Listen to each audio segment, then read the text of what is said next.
Assalamualaikum warahmatullahi wabarakatuh. Alhamdulillahilladzi nazzalal Qur'an hudal linnasi wa bayyinatin minal huda wal furqan. Asyhadu an la ilaha illallah wahdahu la syarikalah wa asyhadu anna Muhammadan abduhu wa rasuluh.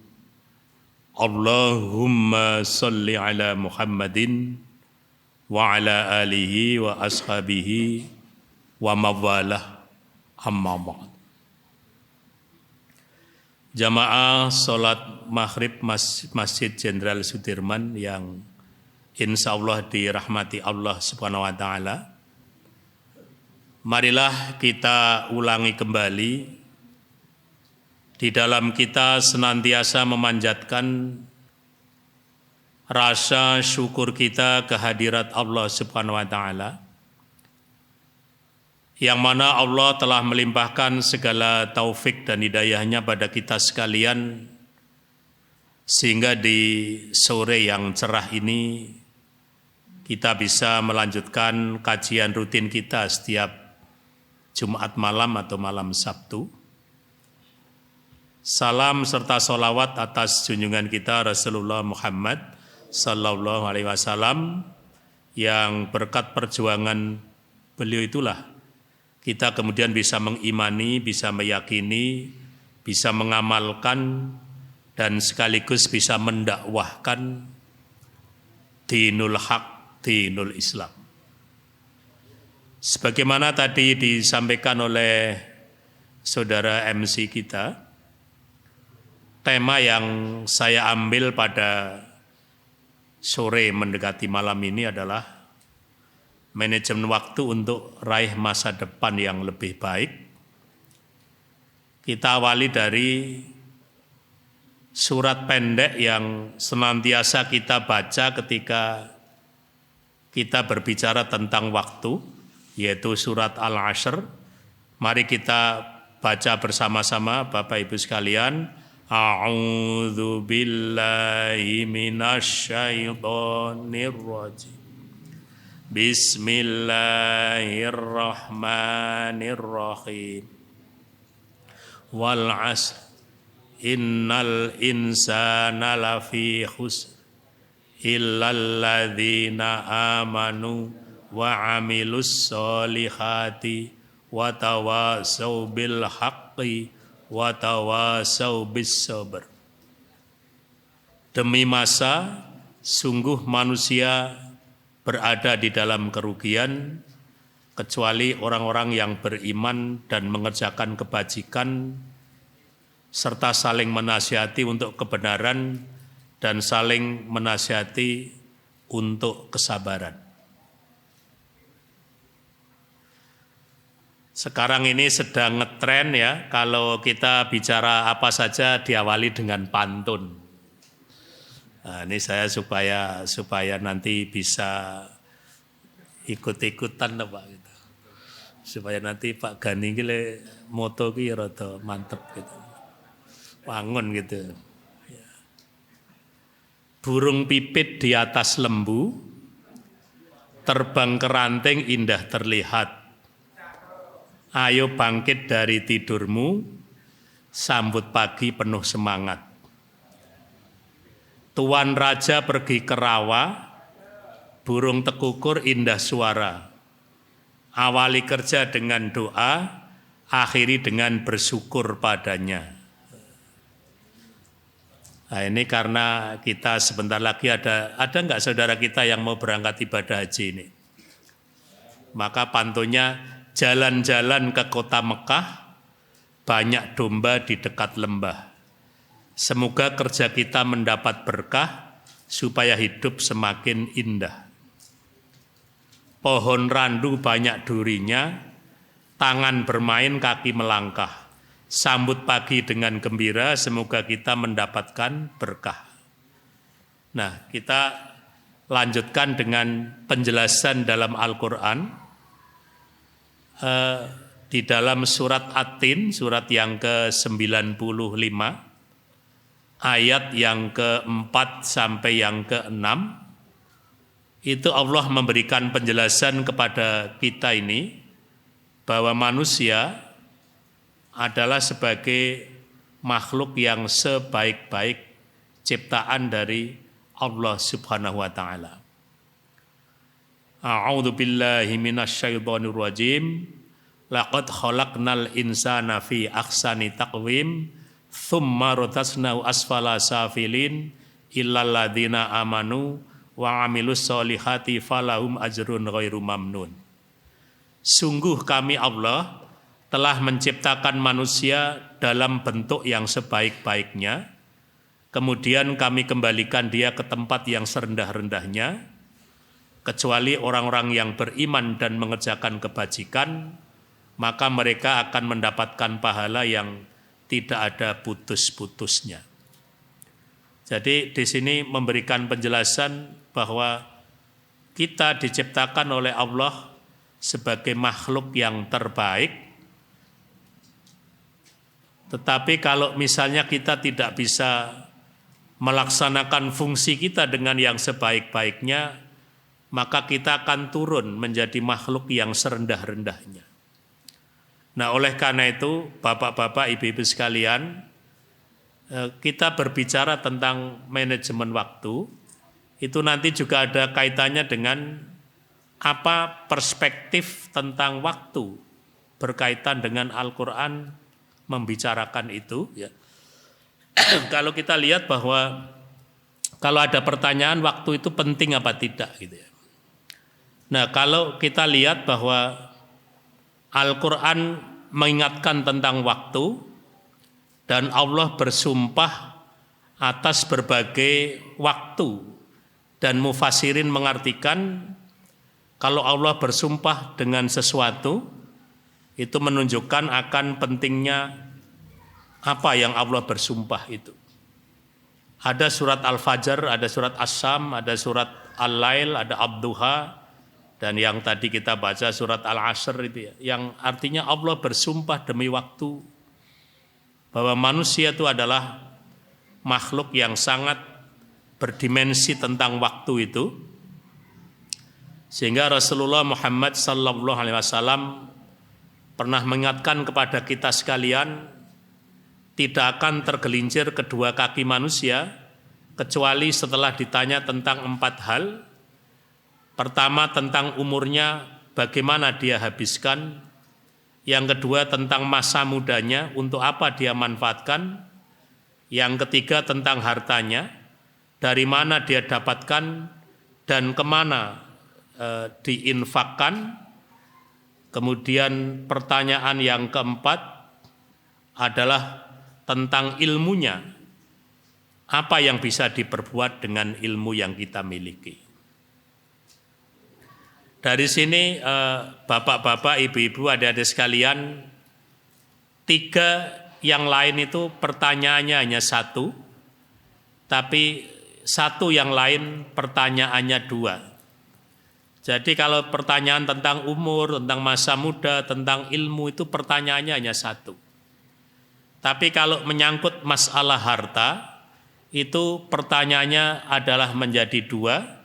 Yang pertama, bagaimana didapatkannya, bagaimana mencarinya. Kemudian yang kedua, bagaimana cara distribusinya. Kita sekarang setiap hari dihidangkan angka-angka yang sangat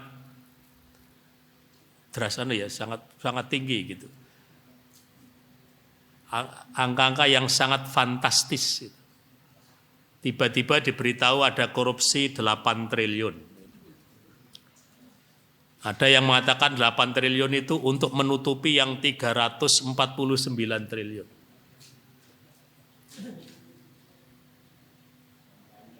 Wah, ini terus kemudian nanti bapak-bapak mikir, wah itu kalau 8 triliun untuk bangun masjid Sudirman, bisa sak kecamatan jadi masjid semua. Jadi kita sehari-hari itu diajak bicara tentang harta yang kata iki pinuk lientok gitu loh Pak. Pinuknya apa pinuk? Enak banget jadi pinuk gitu loh. Padahal kalau kita di dalam kehidupan senyatanya tidak begitu amat gitu. Makanya ini kan orang mengatakan sekarang ini tahun-tahun politik ini orang ngomong apa saja harus berhati-hati gitu. Nah, termasuk juga tadi bahwa ya kita nikmati sajalah ya, artinya ada dinamika yang seperti itu. Nah, kemudian Bapak-bapak, Ibu-ibu sekalian, ada tadi pertanyaan tentang apakah waktu itu penting ya. Di dalam Al-Quran dijelaskan juga bahwa karakter waktu itu cepat berlalu dan tidak bisa tergantikan, dan waktu adalah modal kehidupan akhirat, dan waktu adalah harta yang termahal nilainya, dan masing-masing orang akan menilai waktu secara berbeda-beda. Nah, karena pertanyaan yang berikutnya adalah kenapa kita sebagai manusia itu harus pinter-pinter mengatur waktu kita. Jadi dalam hidup ini orang dipaksa untuk senantiasa belajar menentukan prioritas kerja dalam kehidupan untuk mencapai target dengan tepat dan juga dengan cara yang baik gitu. Meningkatkan kapabilitas dan profesionalisme, kemudian mengefektifkan waktu-waktu luang, meminimalisir pemborosan tenaga, dana, waktu dan sebagainya, itu adalah pembelajaran yang harus kita lakukan ketika kita berbicara tentang bagaimana mengatur waktu kita. Kita selalu berbicara tentang prioritas-prioritas mana yang harus kita pilih di antara pilihan-pilihan yang terbaik itu. Nah, oleh karena itu, Bapak-bapak, Ibu-ibu sekalian, dari ayat-ayat Al-Quran yang tadi saya baca itu, maka setidak-tidaknya bagaimana cara yang kita lakukan supaya kita tidak mengalami degradasi dalam kehidupan ini, tidak mengalami penurunan dalam hidup ini ya. Jadi menghindari degradasi hidup itu ada 5 hal yang dicatat di sini. Yang pertama adalah memantapkan iman kita. Bapak-bapak, ibu-ibu sekalian, sekarang ini keimanan kita ini sedang banyak diuji. Tiba-tiba ada tokoh yang mengatakan LGBT adalah kodratullah. Apa itu kodratullah itu? Dan yang ngomong orang Jogja juga. Dosen lagi. Guru besar lagi gitu. Iya. Tapi tidak boleh menyebutkan nama gitu. Yang boleh adalah inisial. Itu namanya keblinger, Pak. Iya, jadi saya kira ini katanya ini memang sedang tes case itu. Kira-kira masyarakat atau umat ini protes apa enggak gitu.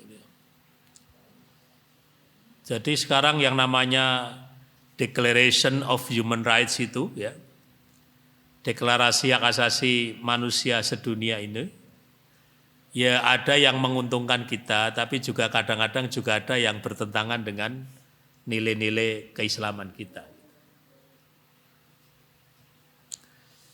Sekarang kan sudah setelah LGBT, kemudian nanti juga ramai-ramai berbicara tentang indahnya nikah sejenis.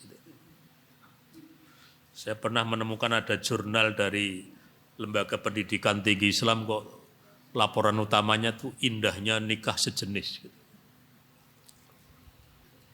Analisanya ngeri-ngeri Pak gitu. Kenapa dulu umatnya Nabi Lut kok diprotes ketika mereka mencintai sejenis? Karena Tuhan dalam proyek menciptakan manusia masih sangat sedikit gitu. Ketika manusia sekarang miliatan, apa bukan itu alternatif? Lah ini kan Tuhan itu Pak itu. Jadi pemikiran-pemikiran liar yang seperti itu sekarang juga dihadapkan kepada kita sekalian gitu. Dan nyatanya itu tulisan-tulisan yang seperti itu malah yang ramai Pak gitu. Yang di jurnal-jurnal itu malah yang bisa diterima itu malah yang tulisannya yang aneh-aneh itu. Kalau orang beriman masuk surga itu diteliti udah nggak menarik lagi gitu. Rasa tidak kes podo ngerti. Tapi kalau pertanyaan-pertanyaan sing rada nakal-nakal dikit itu yang sekarang sedang ngetren itu. Dan saya di kampus itu ya kadang-kadang melihat anak-anak muda itu ya ngono kuwi lah. Pikirannya kadang-kadang aneh-aneh. Illal ladzina amanu wa amilus solihati. Kemudian yang kedua, supaya kita banyak melakukan amal-amal soleh. Saya kemarin sempat ditanya sama teman saya, Pak, kalau surat Al-Fatihah itu berapa ayat? 7. Terus surat apa lagi dalam Al-Quran yang ayatnya ada 7?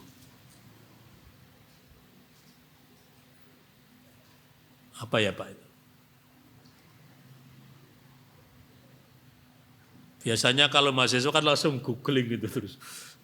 Langsung ketemu gitu.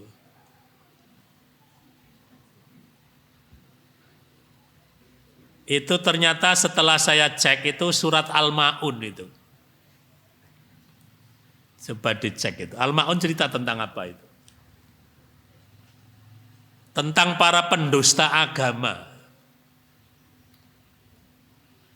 Siapa itu pendusta agama?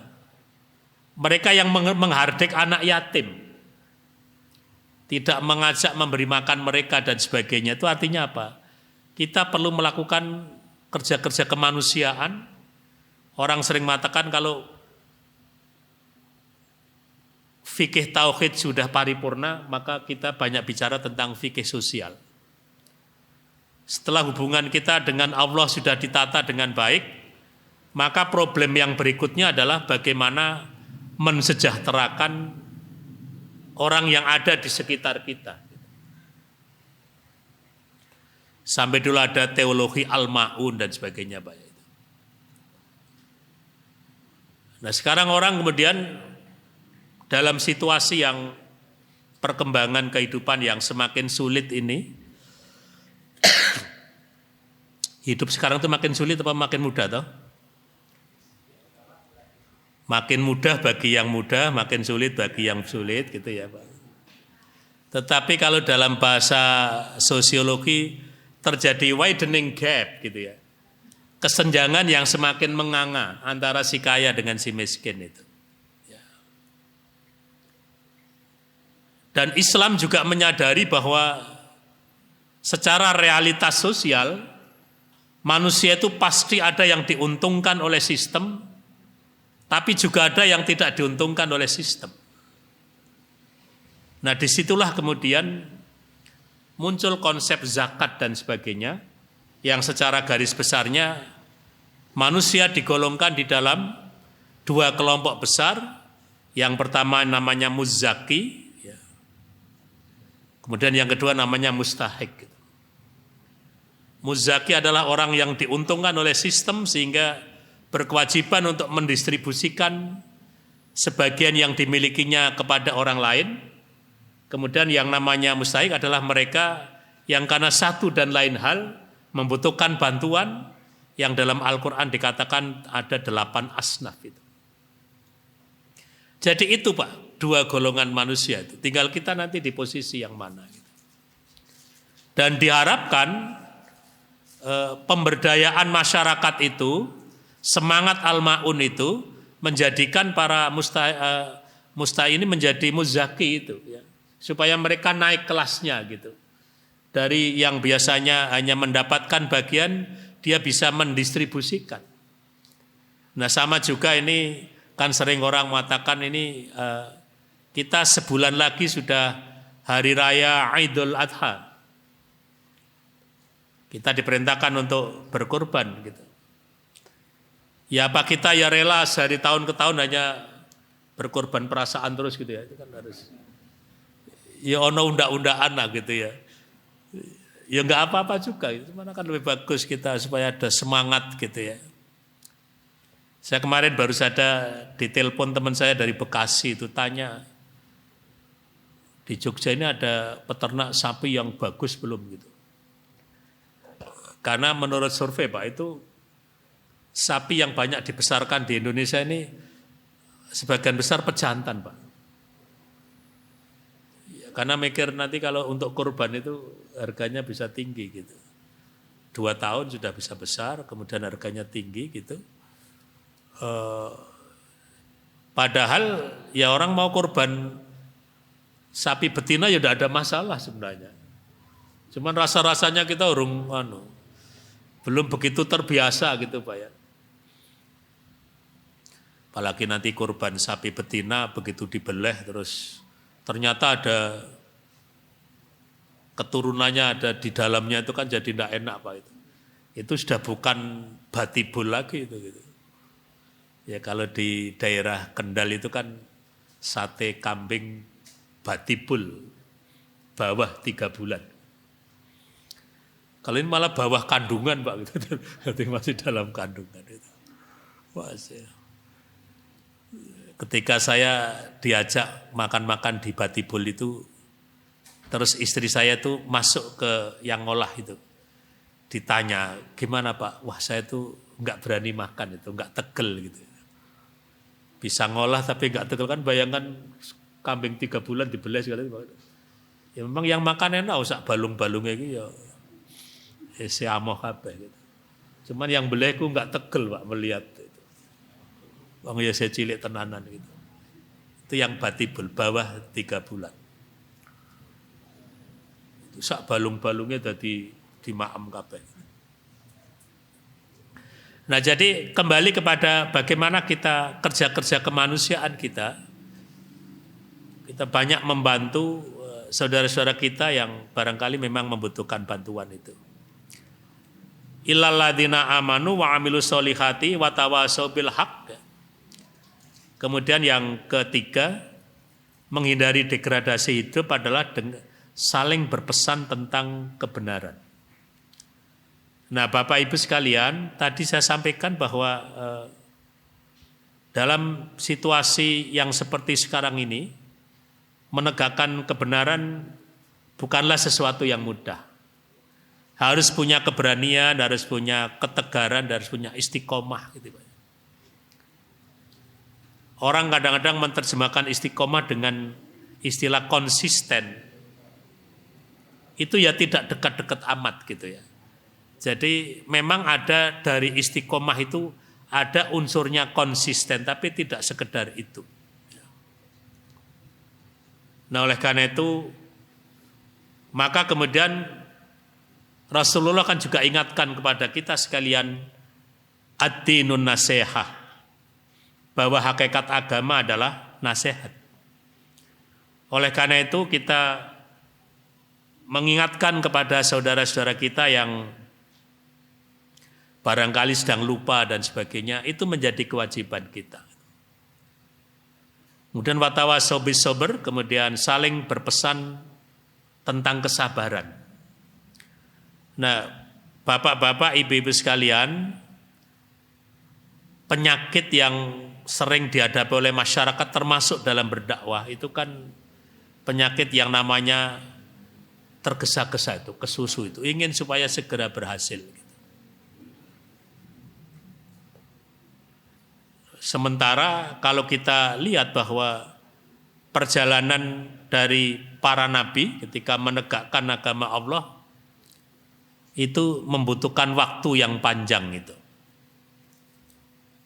Kalau dalam cerita Al-Quran, ketika Allah mengutus Nabi Musa, kenapa kemudian dibantu saudara sepupunya yang namanya Harun?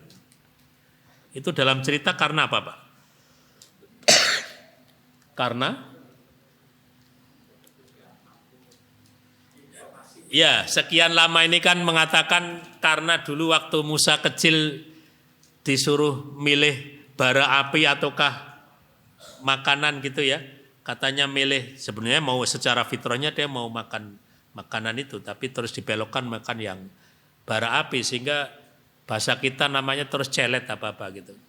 Tapi yang menarik itu ada Pak, ada penafsiran lain, tapi saya kira ini bisa juga kita kaji gitu. Ada orang yang mengatakan Musa itu dalam pengertian Ya maaf ya, pelo itu ya.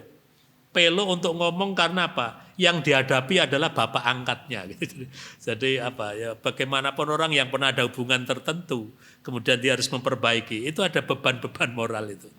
Tapi ini saya kira bisa dikaji menarik itu Pak. Jadi katanya bukan sekedar pelo celetnya ngomong, tapi karena memang yang dihadapi adalah orang yang membesarkan dia, orang yang membiayai dia sampai besar dan seterusnya gitu.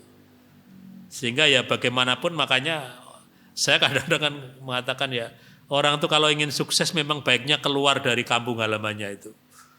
Itu nanti karena dia kan gamblingnya tinggi. Tapi kalau di kampung halamannya itu kan selalu tertutupi oleh senior-senior yang mengatakan gue cah cilik ngerti apa dan sebagainya. Nah, ini apalagi yang dihadapi dakwah menghadapi orang yang pernah membesarkan dia. Tapi ini saya kira nanti bisa menjadi kajian yang menarik itu. Jadi artinya celonya itu pas sekedar celetnya dalam pembicaraan, apa memang secara psikologis memang betul-betul dia terbebani karena yang dihadapi adalah ya dalam tanda petik bapak angkatnya gitu lah Pak. Bapak yang membesarkan itu. Ya perkara ideologi kemudian berbeda ya itulah yang tantangannya di situ. Makanya kalau Al-Quran yang cerita paling banyak itu kan perseteruan antara Musa dengan Faraun dengan Ramses II ini gitu. Dan itu kalau ditafsirkan dalam situasi sekarang selalu saja ada keterkaitan dan ada keberlanjutan persoalan-persoalan itu. Nah kemudian yang berikutnya adalah watawasau bil marhamah, saling berpesan tentang kasih sayang. Nah bapak-bapak, ibu-ibu sekalian, kita sekarang ini banyak berbicara tentang bagaimana dakwah Islam yang rahmatan lil alamin. Islam yang memberikan kerahmatan kepada seluruh makhluk ciptaan Allah Subhanahu wa taala gitu.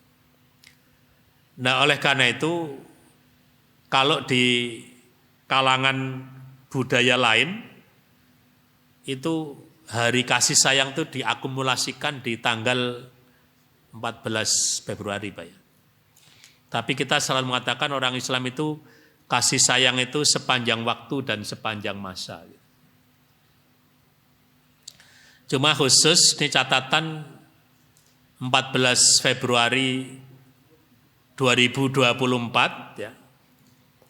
Ini dipesankan kepada semua kita bukan sekedar hari kasih sayang tapi hari kasih suara. Ini penting. Jadi jangan sampai ada jamaah masjid yang golput lah. Silakan memberikan suara sesuai dengan hati nuraninya.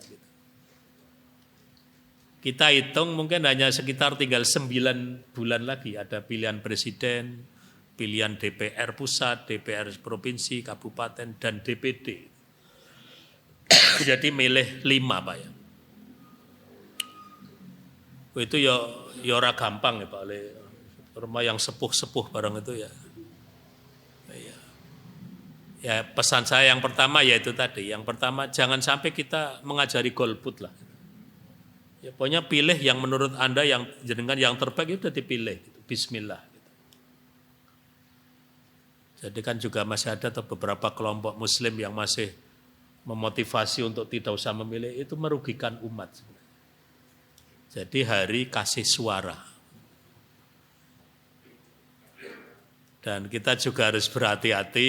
Saya sih nggak terlalu percaya ada kok itu serangan fajar, serangan duha itu ada apa enggak itu ya sudahlah itu. Kita selalu muncul pertanyaan-pertanyaan yang seperti itu.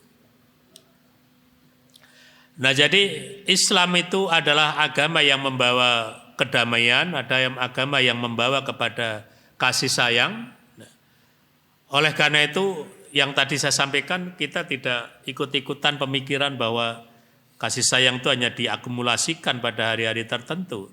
Tapi juga dalam sepanjang waktu setiap saat kita harus menjaga hubungan yang terbaik kasih sayang itu.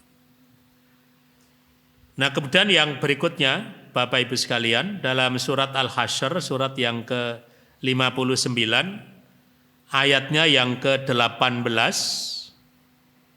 Allah mengingatkan kepada kita sekalian kaitannya dengan manajemen waktu itu. Hidup adalah harus dengan orientasi masa depan yang lebih baik. A'udzubillahi minasyaitonirrajim. Ya ayyuhalladzina amanu taqullaha wal tanzur nafsum ma qaddamat lighad wattaqullaha innallaha khabirum bima ta'malun. Wahai orang-orang yang beriman, bertakwalah kepada Allah dan hendaklah setiap orang memperhatikan apa yang telah diperbuatnya untuk hari esok, untuk akhirat, dan bertakwalah kepada Allah. Sungguh Allah Maha teliti terhadap apa-apa yang kamu kerjakan.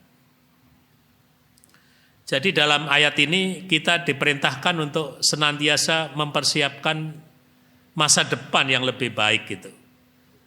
Masa depan pun juga bermacam-macam, tapi kalau mufassirin mengartikan di sini adalah masa depan itu namanya akhirat itu. Oleh karena itu, bapak-bapak, ibu-ibu sekalian, apakah kita ini sudah betul-betul wal tamdur nafsum ma qaddamat lighad, dan hendaklah setiap diri memperhatikan apa yang telah diperbuatnya untuk hari esok, untuk akhirat itu. Jadi dalam kehidupan yang seperti sekarang ini, persoalan ini adalah juga menjadi sesuatu yang penting. Makanya kalau secara simplifikasi, kalau kita bicara tentang masa depan itu, tentang setidak-tidaknya hari esok, kalau kita bicara tentang hari esok, yang pertama yang kita bicarakan adalah persoalan yang berkaitan dengan regenerasi. Ketika sampai umur tua, Nabi Ibrahim alaihissalam belum dikaruniakan dengan putra, yang beliau khawatirkan adalah sepeninggal Nabi Ibrahim ini apakah dakwah Islam itu masih bisa jalan apa enggak gitu. Ya, jadi kalau kita yang diuji oleh Allah belum dikaruniai putra kan kadang-kadang pertimbangannya lain Pak gitu. Nanti warisan yang kos-kosan yang ada di dekat UN itu nanti siapa yang ngurus kan gitu ya. Ya. Tapi kalau belajar dari para rasul yang dipertanyakan adalah bagaimana sepeninggal beliau itu, apakah dakwah Islam itu masih berjalan apa tidak. Kemudian hari esok juga kita berbicara tentang kematian.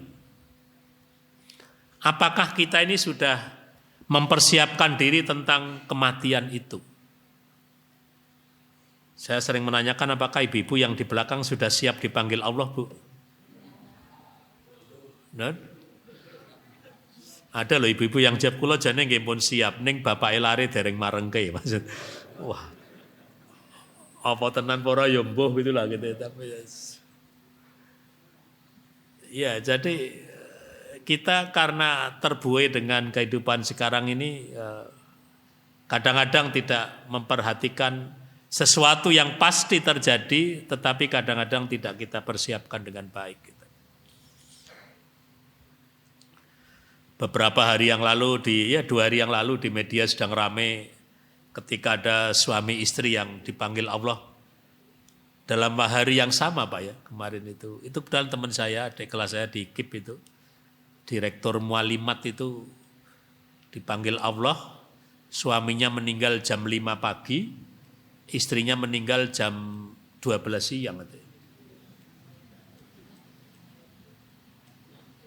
Tapi ini juga sekaligus pengalaman bagi kita. Kan banyak orang tuh kadang-kadang, ini penyakitnya apa tuh? Saya biasanya kalau saya tahu saya jawab, tapi saya mesti jawabnya japri Pak.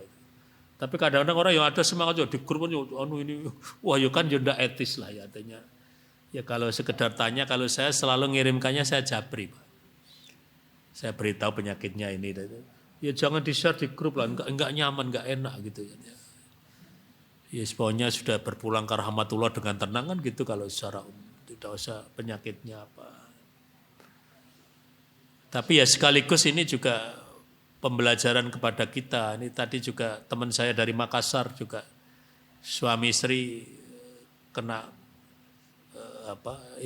kanker juga Pak, sudah dipanggil yang kakung baru kemarin di Harjolukito langsung dibawa ke Makassar gitu Pak. Tapi setelah saya pikir-pikir ya memang umur-umur saya ini kan teman-teman kita harus giliran aja gitu Pak. Kan sudah Umur di atas 60 kan gimana gitu. Kalau kita kembali kepada Rasulullah tuh umurnya 63 itu aja dihitung secara hijriyah loh Pak gitu. Ya kalau secara miladiah mungkin ya nggak segitu amat gitu, agak berkurang dikit. Jadi makanya ya mungkin umur-umur kita ini umur yang sedangan. Bukan masa-masa bercinta, masa-masa keharibaannya gitu. Makanya ya kita persiapkan dengan baik. Inilah bapak-bapak, ibu-ibu sekalian yang dapat saya sampaikan. Kita lanjutkan pada pertemuan yang berikutnya. Karena ini sudah masuk waktu Isya. Ada salam mohon maaf. Assalamualaikum warahmatullahi wabarakatuh.